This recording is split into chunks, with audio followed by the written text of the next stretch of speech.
नभ का लाठी लो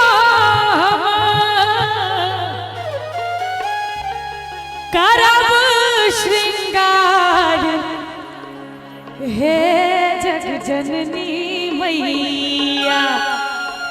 अच्छा कते गोटे गीत सुनने छे कनी हाथ ठाड़ करियो तो जय हो अहूँ सब सुनने छिए। नभ का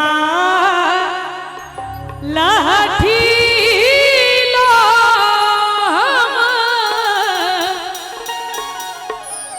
करब श्रृंगार हे जग जननी मैया। अब ताली बजेबे तहने आनंद देते की दोनों हाथ उठा दियो एक बार सब गोटे कनी चाची अहूँ सब उठा दियो अहूँ सब उठा दियो और ताली बजा के हमरा संगे जगमग कर दई आहा के दरबार ए जग जननी मैया।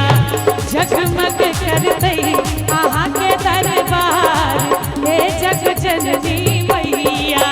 नभ का लाठी लो करब श्रृंगार ए जग जननी मैया। नभ का लाठी लो करब श्रृंगार जग जननी मैया। जगमग कर दई आहा के दरबार हे जग जननी मैया। जगमग कर दई आहा के दरबार हे जग जननी मैया।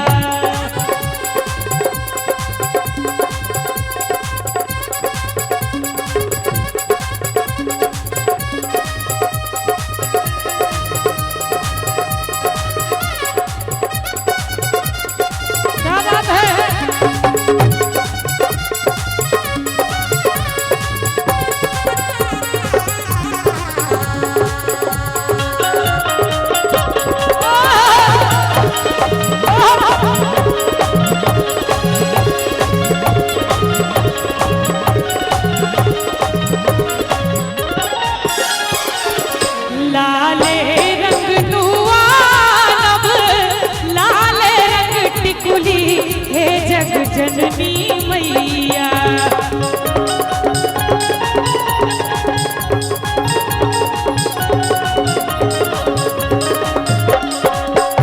लाले रंग नुआ नभ लाले रंग टिकुली हे जग जननी मैया। भजन नीक लागैया अहाँ सबके तोरा सबके नीक लगै छ। भोजन नहीं पूछल हुआ भजन पूछल हुआ रे। एक बार मैया के नाम पर दोनों हाथ उठा दियो सब गोटे आगू से लगा माछ उधर चाचा जी अहू उठा दियो ना खाई नहीं खाई छिए तो हम रह दियो दोनों हाथ उठा के सब गोटे। लाले और राहुल के दे बहार हे जग जननी मैया। लाले और राहुल के दे बहार जग जननी मैया।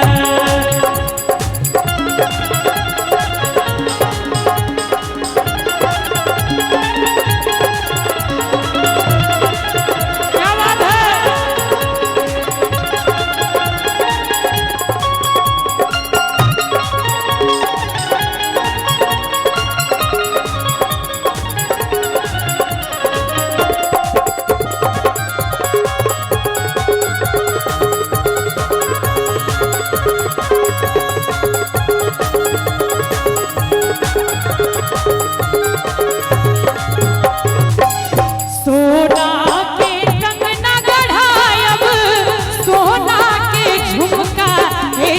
जननी मैया।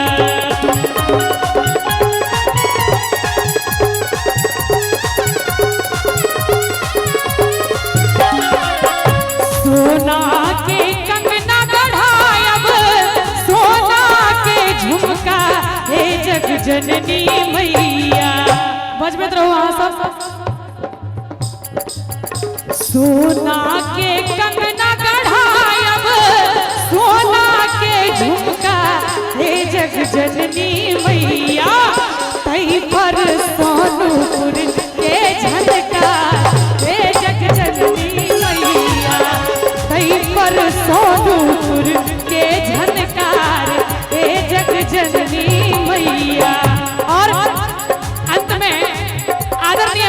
प्रशांत जी लिखे छथिन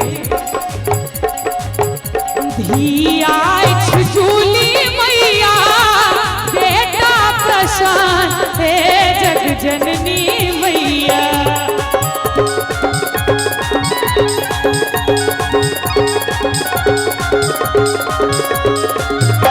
धिया जूली मैया बेटा प्रशांत हे जग जननी मैया कि धिया जूली है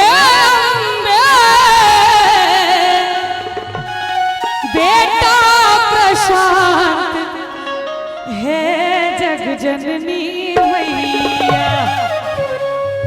अहाँ सबके होइत है जे कखन शुरू करते शादी बाद हमारा से मिलबै कि नहीं, लेकिन ये सब गीत हम कनी देर के बाद सुना ठीक है।